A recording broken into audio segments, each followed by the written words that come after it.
আজকে দেখছি রান্নাঘর থেকে টুংটাং আওয়াজ আসছে। মা তো এখানে, তাহলে রান্না কে করছে?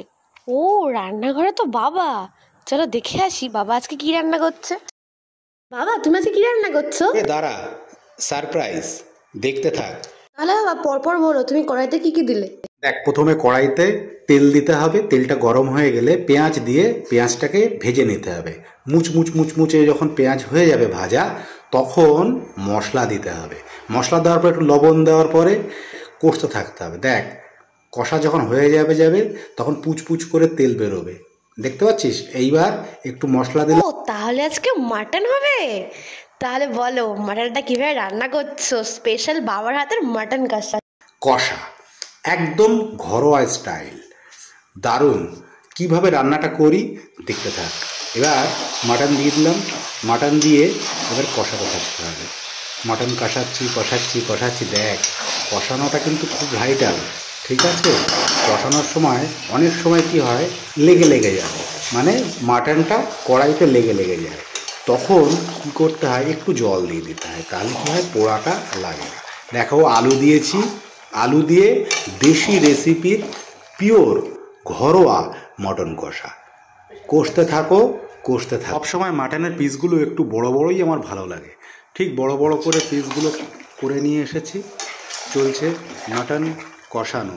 দেখো, কষানোর সময় ধীরে ধীরে কালারটা চেঞ্জ হয়ে যাচ্ছে। যত বেশি সময় ধরে ধিমে আঁচে কষানো হবে, তত মাটনটা প্রপারভাবে রান্না হবে। আজকের মাটনটা রান্না করছি উইদাউট প্রেশার কুকার। ইয়া বাত লাজবাব। দেখো বন্ধুরা, মাটনটা প্রায় রেডি হতে চলেছে, ঠিক আছে?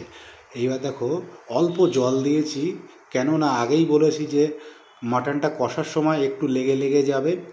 যখনই কড়াইতে লেগে যাবে তখনই জল দিতে হবে। জল দিয়ে কি করতে হবে, বেশি করে কষাতে হবে। কষানোর পরে জল দিয়ে দিয়েছি। ওকে, পারফেক্ট, পুরো সেদ্ধ কমপ্লিট, সব কিছু পারফেক্ট। এইবার বাবা খেয়ে বলো তো কেমন হলো। বাবা, সারা বাড়ি তোমার হাতের এই মাটন কষার গন্ধ মমা করছে। রবিবারের দুপুরে বাবার হাতের রান্না করা মাটন কষা, সঙ্গে গরম ধোয়া ওটা সাদা ভাত, জাস্ট অসাম। চলো খেয়ে দেখি কেমন হয়েছে। বাবা যখন রান্না করছিল তখনই তো আমি থাকতেই পারছিলাম না, মনে হচ্ছিল যে সব খেয়ে নিই। অনেকক্ষণ অপেক্ষা করার পর অ্যাট লাস্ট পেয়ে গেলাম বাবার হাতের এই কষা দেশি স্টাইল মাটন কষা।